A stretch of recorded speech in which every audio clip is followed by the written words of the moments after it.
Hi friends, welcome to my YouTube channel the Aarti kitchen. તો આજે આપણે બનાવી રહ્યા છીએ ડ્રાય મંચુરિયન. તો આપણે એમાં તૈયારી કરીશું કોબી, ગાજર, કેપ્સિકમ, આદુ, મરચી, લીલું લસણ, કોથમીર બધું આપણે રેડી કરીને રાખીશું. પછી આપણે એક બાઉલમાં કોબી લઈશું, પછી ડુંગળી છીણીશું, પછી આપણે ગાજર છીણીને લઈશું, પછી આપણે મરચી અને આદુ નાખીશું, પછી થોડું બીટ નાખીશું, અડધું 4-5 ડુંગળી નાના પીસ કરીને નાખીશું અને થોડી કોથમીર નાખીશું. પછી આપણે 1 ચમચી મીઠું નાખીશું, પછી સોયા સોસ અને વિનેગર લઈશું. 3 ચમચી આપણે સોયા સોસ નાખીશું અને 1 ચમચી વિનેગર નાખીશું. પછી 250 ગ્રામ આપણે એમાં મેંદો લઈને મિક્સ કરીશું. બરાબર મિક્સ કરીને નોર્મલ આપણે લોટ બાંધતા હોય એ પ્રમાણે મિક્સ કરીશું. એકદમ મિક્સ થઈ જાય પછી એના નાના બોલ્સ વાળીશું. પછી એક સાઈડ આપણે ઓઇલ મૂકીને એને નાના બોલ્સને બધા ફ્રાય કરીશું.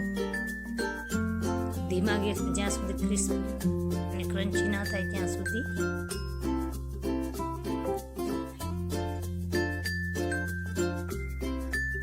મીડિયમ આંચે આપણે તળવાના છે.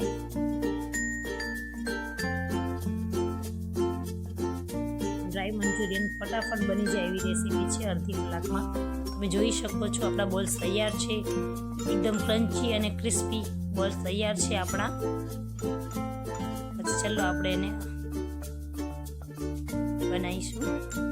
પહેલાં 2 ચમચા ઓઇલ લઈશું. પછી આપણે એમાં નાખીશું આદુ અને મરચી ઝીણી સમારીને. પછી ડુંગળી, કેપ્સિકમ, મરચા, થોડી લીલી ડુંગળી. પછી આપણે થોડું હલાવીશું.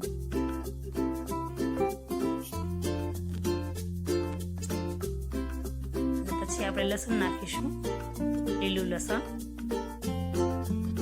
પછી આપણે એને થોડું હલાવતા રહીશું ધીમા તાપે. પછી આપણે ગાજર છીણેલું, થોડું બીટ અને થોડી કોબી ટેસ્ટ પ્રમાણે છે. જો તમે આમાં વધારે ઓછું કરી શકો છો, તમને વધારે ભાવતું હોય તો તમે વધારે બી ગ્રીનરી નાખી શકો છો. જો આ શિયાળો છે તો ગ્રીનરી ખૂબ સારી આવતી હોય છે. તો આપણે ક્રિસ્પી થાય ધીમું થોડો કરીશું. અને પછી આપણે નાખીશું ટેસ્ટ પ્રમાણે અડધી ચમચી મીઠું, કારણ કે આપણે ઓલરેડી બોલ્સમાં આપણે મીઠું આવી રહ્યું છું એટલે આપણે ટેસ્ટ પ્રમાણે જ નાખવાનું.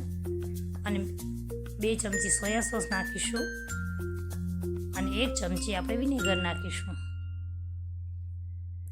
અને પછી આપણે રેડી ટુ ઈટ મંચુરિયન મસાલો આવે છે એ આપણે નાખીશું 1 પેકેટ. અને થોડું હલાવશું આપણે મસાલો બધો મિક્સ થઈ જાય ત્યાં સુધી. અને પછી આપણે બોલ્સ નાખીશું. એમાં થોડું 2-3 ચમચી જેટલું આપણે પાણી નાખીશું એટલે મસાલો એકદમ મિક્સ થઈ જાય. તો 2 મિનિટ આપણે ઢાંકીશું અને પછી આપણું મંચુરિયન તૈયાર. Thank you for watching.